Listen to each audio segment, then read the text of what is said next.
Hello everyone. दोस्तों, इस video में हम बीकॉम प्रोग्राम सेमेस्टर 6, जी हाँ, बीकॉम प्रोग्राम सेमेस्टर 6 में जो कंप्यूटराइज अकाउंटिंग सब्जेक्ट है, कंप्यूटराइज अकाउंटिंग सिस्टम, इसका एग्जामिनेशन पैटर्न समझने की कोशिश करेंगे।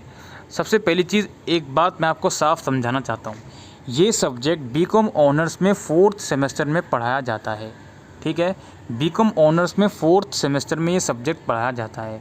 रेगुलर वाले बच्चों की अगर मैं बात करूं तो इस सब्जेक्ट का जो पेपर होता है पूरा आपको वो न्यूमेरिकल के बेसिस पर देते हैं, प्रैक्टिकल के बेसिस पर, जिसमें टैली वगैरह पर उनके प्रैक्टिकल होते हैं।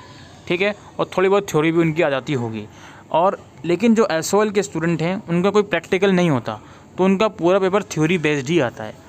अब चूँकि मैंने वीडियो के शुरू में कहा कि यार ये same subject with same syllabus, ये बीकॉम ऑनर्स में है 4th सेमेस्टर में, और बीकॉम ऑनर्स का एग्ज़ाम हो चुका है, तो मैं आपको बीकॉम ऑनर्स का पेपर दिखाने वाला हूँ। आपको उससे आइडिया हो जाएगा कि आपके क्वेश्चन किस तरह के एग्ज़ाम में आने वाले हैं।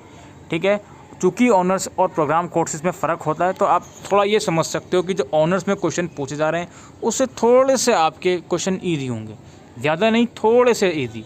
Syllabus as it is same है। आप बीकॉम ऑनर्स का सिलेबस वेबसाइट से उठाकर देख लेना, और ये 6 सेमेस्टर का सिलेबस है बीकॉम प्रोग्राम का, ये आप कंपेयर कर लेना, बिल्कुल सेम है।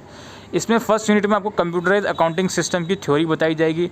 ठीक है, जिसमें बेसिक्स क्या होते हैं कंप्यूटराइज अकाउंटिंग सिस्टम के, डिफरेंशिएट क्या होता है मैनुअल और कंप्यूटराइज अकाउंटिंग सिस्टम में, ऐसे कौन से फैक्टर्स होते हैं जो रिस्पॉन्सिबल होते हैं ये डिसाइड करने में कि कौन सा कंप्यूटराइज अकाउंटिंग सॉफ्टवेयर चूज़ करना चाहिए, ये सब चीज़ें हैं इसमें। यूनिट 2 के अंदर है क्रिएटिंग मास्टर, यूनिट 3 है आपकी वाउचर एंट्री, यूनिट 4 है टैक्सेशन एंड जनरेटिंग रिपोर्ट्स, और यूनिट 5 है आपकी ऑडिटिंग। ठीक है, तो ये हमने डिस्कस कर लिया, इसका पेपर है, आप थ्योरी करनी है आपको और कुछ नहीं करना है इस सब्जेक्ट में। अब एक बार हम इसका क्वेश्चन पेपर देख लेते हैं ऑनर्स वालों का, जो अभी करंट में एग्ज़ाम हुआ है, उससे आपको आइडिया हो जाएगा कि आपका पेपर कैसे आने वाला है। तो ये आप लोग देख लीजिए, 75 मार्क्स का पेपर ये आया था, 3.5 घंटे का आपका पेपर होगा। ये 3 घंटे लिखा हुआ है इसमें, लेकिन 3.5 घंटे का होगा। जी हाँ, ये जो सब्जेक्ट है इसका पेपर 75 का आया था ऑनर्स का। हो सकता है इसका प्रोग्राम कभी 75 का आए।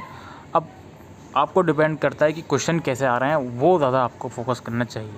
पहला क्वेश्चन देख लीजिए कि कंप्यूटराइज अकाउंटिंग से आप क्या समझते हो, इसके फीचर्स बताओ सुटेबल एग्जाम्पल्स के साथ। दूसरा क्वेश्चन है आपका explain procurement and installation of computerize accounting software. जो प्रोक्योरमेंट और इंस्टॉलेशन होता है कंप्यूटराइज अकाउंटिंग सॉफ्टवेयर का, उसको एक्सप्लेन करो। तीसरा क्वेश्चन है आपका differentiate between single and multiple ledgers with suitable example. ये सिंगल और मल्टीपल लेजर्स में डिफरेंट क्या होता है, इसको एग्जाम्पल के साथ एक्सप्लेन करो। एक्सप्लेन ग्रुप्स को एक्सप्लेन करो, how it can be created, selected, edited and deleted. Group होता क्या है और ये कैसे क्रिएट करा जाता है, सेलेक्ट कैसे करा जाता है, एडिट कैसे करा जाता है और डिलीट कैसे करा जाता है। इसके बाद है व्हाट इज़ रिपोर्ट। रिपोर्ट क्या होता है, how it can use for cash book. Cash book के लिए किस तरह से यूज़ करी जा सकती है, लेजर्स अकाउंट्स के लिए और ट्रायल बैलेंस के लिए किस तरह से इसको यूज़ करा जा सकता है। क्वेश्चन नंबर 6 है हमारा differentiate between fund flow statement and cash flow statement using computerize accounting software Tally ERP9। ERP9 को इस्तेमाल करते हुए आपको डिफरेंशिएट करना है फंड फ्लो स्टेटमेंट को और कैश फ्लो स्टेटमेंट को। क्वेश्चन नंबर 7 है आपका computerize accounting software is helpful for auditing, explain with suitable example.